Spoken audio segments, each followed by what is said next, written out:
It's week 8 of the Iowa high school and Nebraska football season, week 9 of Missouri, week 8 for KMA Sports, and we've got all of your coverage here tonight, as we always do every single Friday night. It all starts at 6:20 with the Iowa Western Community College high school football preview show, followed by the Red Oak Chrysler Football Connection show. 22 games in all this week, 22 reporters, 22 sites, 44 teams are covered, and then we will finish out the evening with the scoreboard show, brought to you by Key Chevy in Oakland and Keys Auto Center, your Ford and GM dealer in Harlan. I'm Derek Martin. He's Ryan Matheny. I think you actually probably put the names under us already, but we will have the connection show and the scoreboard show, as we always do, Brian Clark and I, with the preview show. We're going to take a look at these games on our connection show and talk about them just a little bit. We'll start out with the Class 2A District 8 matchup between Shenandoah, 5-2, at West Central Valley, 0-7. Jordan Matheny is there in Stewart tonight. Shenandoah, of course, they are assured of a winning regular season for the first time in a long, long time. They can assure themselves of an overall winning season no matter what with a win tonight. They're really firing on all cylinders last week against an undermanned team, and West Central Valley is a little even less undermanned. So Shenandoah, big favorites here. Just got to go out, play aggressive, and take care of business. Clarinda at Red Oak tonight, 2A District 8. This is Clarinda trying to move up and up the ladder there, and Red Oak fighting for their lives. Yeah, they are. Clarinda had a really tight game last week with Kemper Catholic, and you look at the performance that Jacob DeGase put on both sides of the ball. I think he had over 100 yards rushing, had a nice game on defense. He's going to have to come up big for that Clarinda team. Red Oak, they need a win. It's simple for them. They're kind of, they're in that 5th spot in the district right now, 6th spot somewhere, and they're trying to get into the playoffs. Their defense is they've leaned on them this season. They're going to have to come up big against that spinner back offense from Clarinda. Not easy. On to Class 8-man District 8. Stanton is at Lenox. How does Lenox respond from back-to-back really big wins? Now, the last one a little more emotional as they went down to the final seconds to beat Fremont Mills. Now they have to get back up for this Stanton team who is no slouch. So watch it a little bit there, Lenox. Of course, we know about Carson Klein and Spencer Brown and Jared Hensley and all the guys. There's really, really balanced. Great defense as well. Stanton, of course, great skill players. Cameron Walter, sophomore, comes out of nowhere. The new tailback rushes over 100 yards last week. No Chris Jones for the rest of the year, so Walter appears to be the guy. Also had 10.5 tackles on defense. Other 8-man District 8 action, Fremont Mills at Cam with Mike Wood in Anita tonight. And you look at this Fremont Mills team, you asked, how does Lenox respond from their win? How does Fremont Mills respond from their first loss? Kind of a game that they were in, just couldn't get it done down the stretch. And then you look at this Cam team, they're coming off a pretty big loss to East Mills. Drew Tickner went down at the end of the first half, so that's big. Is Drew Tickner available for Cam? Injuries is something we'll probably talk about throughout the show here, but that's a big one for Cam. Where do they get their offensive production from? FM has played 3 straight down-to-the-wire games. I think they'd be happy to not do that again. East Mills at Essex tonight. Jason Darnold is in Essex for that one. The Wolverines got back on the winning track last week. Another big game from Josh Hopkins. What else is new? They also had the thing that Kevin Schaefer mentioned, Ben Christensen, their quarterback, is sometimes a lead blocker for him. So shout out to him for some of the lead blocking. Great defensive and offensive line East Mills has as well. Essex really took a step back, I think, last week with Nishnabotna after their great shootout win over Sydney. Thought maybe we'd see the same against Botna, but never could get that offense completely on track. We'll see if they'll do it against East Mills. It's a tough task. 8-man District 8 action as well. Nishnabotna is at Sydney tonight. Kent Larson is there. Yeah, a couple teams that really need some wins here. Nishnabotna, they're coming off a nice win over Essex last week. Chad Blank kind of did it all for him. Austin Thompson, the quarterback, he got hurt against Essex. He only threw 1 pass, but Chad Blank steps into that offensive role as the quarterback, as the running back. He kind of does it all for him. For Sydney, lots of youth on that team, lots of injuries, and they had a lot of different guys carry the ball against Stanton. They had a nice second half against Stanton. See if they can build on that here this week. Into Missouri we go. Northwest Nottoway at South Holt. Nottoway Holt, I think we're going to see a lot of points in this one, and that's what we always say with Northwest Nottoway there. Eric Chamberlain, by the way, will have the updates from that game. Coach Kobe Reynolds, another big game for him, and I think it was a 62-60 overtime loss to Albany last week. You might see a similar type score against South Holt. Nottoway Holt, who has a terrific couple of running backs on that roster as well. So it'll be interesting to see there with two teams that have co-opted in the recent past. Northwest Nottoway, I think it was last year, their first year, and South Holt Nottoway Holt coming together this year. So 4 schools involved in this one game. Tom Alvarez has Lafayette at Maryville, and the Spoof Hounds trying to wrap up a 9-0 season. Yeah, they are. And last week they got a test, a 24-0 win over Savannah, a game that was close, through most of it. Lots of adversity, lots of turnovers for Maryville. Trey Oglesby kind of stepped up there in the second half, threw for over 200 yards in the win. They play a Lafayette team. They're 3-5. They've won 2 straight. They could be a little pesky, but I think Maryville keeps this thing back on the right track, wraps up the perfect season. It's pretty crazy how we call a test 24-0, but it was close at halftime. Just if you can't score, you can't win, though. On we go to Nebraska. Cedar Bluffs is at Lord Central Catholic. Lords is still unbeaten. Cedar Bluffs is not. Lord Central Catholic, for sure, one of the favorites in this, or definitely the favorite in this game there to try to continue that undefeated record and maybe set up a big showdown. It's got to be next week with East Butler. With Kurt Mannion, he'll be in Nebraska City for that one. We move on to, actually stay in Nebraska. Syracuse at Falls City. Big battle there in Nebraska C1. C1 District 2, and this one de facto for the title. I know Syracuse has a game with Auburn next week that could play into that a little bit. Both these teams undefeated in the district. Syracuse, a team, they like to sling it around a little bit. They'll throw it a little bit. On the rushing attack, they really are balanced. They spread the ball around there. Fall City, we know all about their great rushing attack led by Zane Heckenlively, the big running back there. So this is going to be an interesting matchup, some contrasting styles with the two teams here. Should be fun.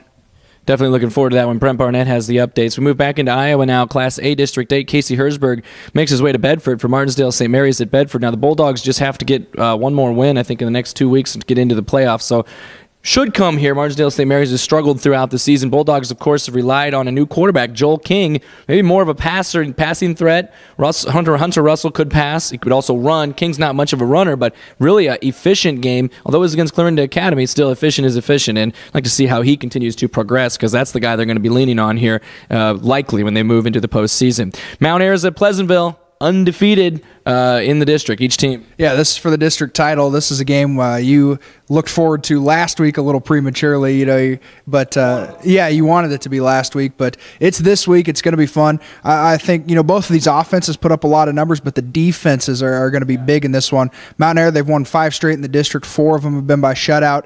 Pleasantville, 5 of their 7 wins this year are shutouts. So this is a team that can really play defense. Zeb Adrian, their quarterback's fantastic there. This is going to be fun. Yeah, they got a lot of athletes, but the 5 out of 7, that's impressive. Another game out of that district, Southeast Warren and Nottoway Valley. Nottoway Valley has won 2 times in a row. Greg Abbott will be in Greenfield for that one, by the way, and Brett Ruggles will be in Pleasantville for the Mount Ayr game. Abbott is in Greenfield, by the way. I keep saying by the way. Southeast Warren, Nottoway Valley, Brennan Whelan. The guy's unbelievable. They just continue to feed him the ball. Last week, over 300 yards rushing in that game, and I wouldn't be surprised if he had a similar output again this week, and we'll hear all about it from Greg Abbott in Greenfield. Moving on to Class A District 1. This is an interesting matchup because Westwood is fighting for their lives, and St. Albert's on a roll. St. Albert's in Sloan tonight with Joe Narmy. Yeah, St. Albert's won 4 straight. We've mentioned it a couple times before. St. Albert moving the personnel around, moving some running backs up to the offensive line, and Andrew Hannafin, he's starting to get some carries. He had a big game for him last week. Nice win for St. Albert over Maple Valley Anthenoto. Puts St. Albert in the 3 spot right now in the district. And like you said, Westwood, they're on the outside looking in. They're number 5. They have a loss to Maple Valley Anthenoto, so they really need a victory here and try to get things in a tie there for those final 2 playoff spots. Got to get it this week because next week they've got Logan Magnolia.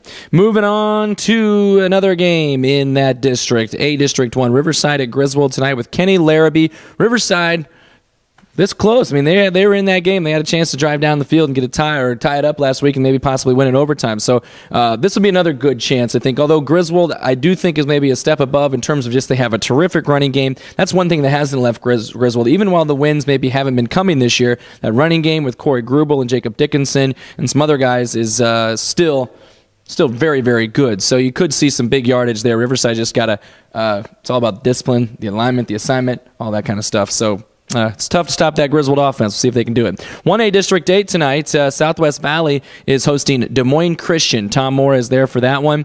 And Southwest Valley, not going to make the playoffs, but play for some pride here. Yeah, 6 straight losses for the Timberwolves right now. It's been kind of a struggle here in the district, but they've got a shot to pick up a victory here against Des Moines Christian. Des Moines Christian's 2-5. They've had some sneaky losses. You know, last week you look at their game against Panorama, they were right on the doorstep for a while. I think it ended up 49-27 in that game. Anthony Muse, kind of a get it done any kind of way player. He receives the ball, he runs the ball. He's kind of a dynamic athlete for Des Moines Christian. So Southwest Valley is going to have to come up with some sort of game plan to stop him, and if they can do that, they have a shot at getting their first district win. We move on to 1A District 1, AHSTW at Trainer. The Vikings, for the first time, knowing that they're going to go into a game without their quarterback, Nate Herbst, the new quarterback, R.J. Harris, sophomore, great athlete. He can do a lot of the same things as Herbst, maybe just not as electric as him, and the understanding of the offense probably isn't quite at the level of what a senior is. So Trainer's lying in wait there, coming off of a shutout victory over West Monona Whiting last week. Trey Castle had a huge game receiving and running. Nolan Chapman, Nate Hill, they've been hooking up all year long.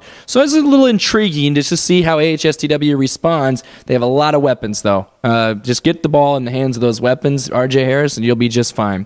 IKM Mannion's at Missouri Valley. Kent Ponslow has that one. And, wow, I think this is a sneaky good game. Yeah, this is going to be one of the best matchups in all of KMAland tonight. You look at Missouri Valley, Justin Miller. We knew he was good. We knew he was a workhorse. 47 carries last week, 306 yards, 5 touchdowns. They just give him the ball and let him go. And, you credit the Missouri Valley coaching staff. They get the ball to their athlete and let him go. IKM Manning, they had a non-district win last week over Manson, Northwest Webster. Got some good defensive performances in that game. And you look at this game in terms of playoff implications. Right now, these are the 3 and 4 teams in that district, and they probably look to be those 3 and 4 teams. So this could go a long way when it comes to seeding. OABCIG at Underwood, also in that district tonight in Underwood. As I mentioned, Steve Irvin is there for that one. Now, OABCIG does not have the great record that they have normally had, but IKM Manning, they were right there with them 2 weeks ago. Last week was a shootout loss to Missouri Valley, so they can hang around with some of those good teams.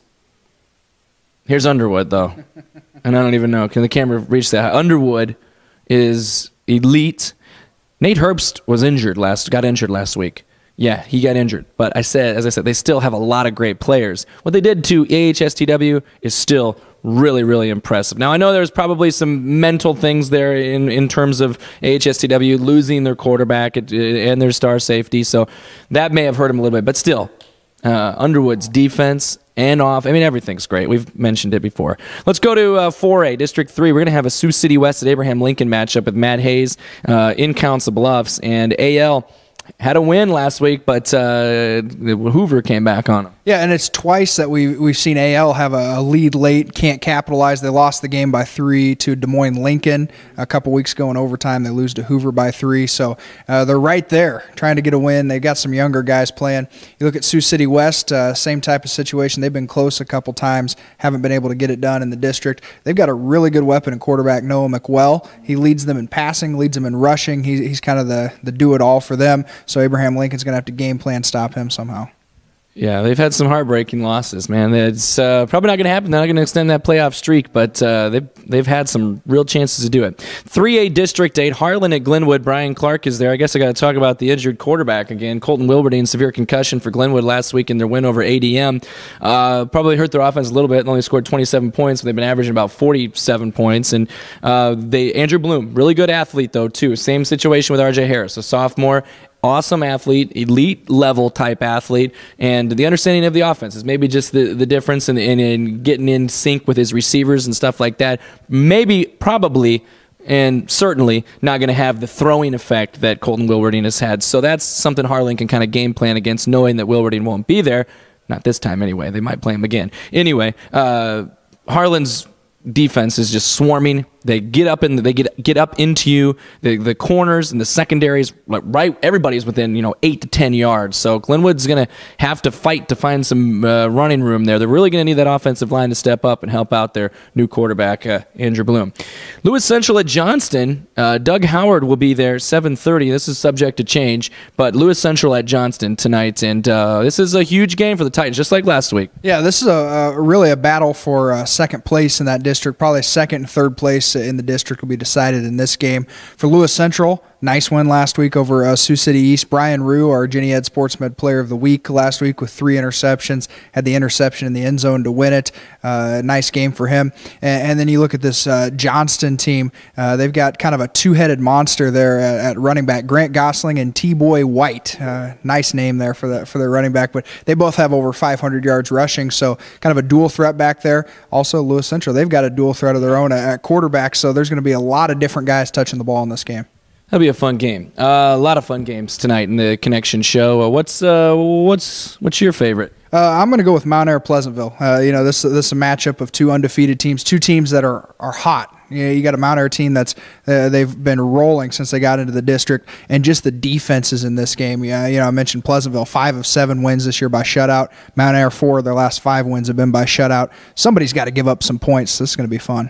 Well, for me, there's several choices. Stanton at Lenox, which I think could be a really sneaky game with Lenox coming off of that win, and it's 3rd straight week of playing among the top 4 teams.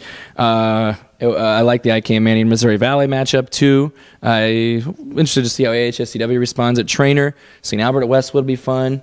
Harlan at Glenwood is, I just want to see kind of how everybody kind of responds there without the quarterback. Lewis Central at Johnston is great. I'm not picking one. I'm just running down all the games again. They're all going to be good. I can't wait to do this. The Red Oak Chrysler Football Connection Show tonight, following our Iowa Western Community College high school football preview show, and then closing it out with the Scoreboard Show, brought to you by Key Chevy in Oakland and Keys Auto Center, your Ford and GM dealer in Harlan. Ryan, are you ready to do it? Let's do it.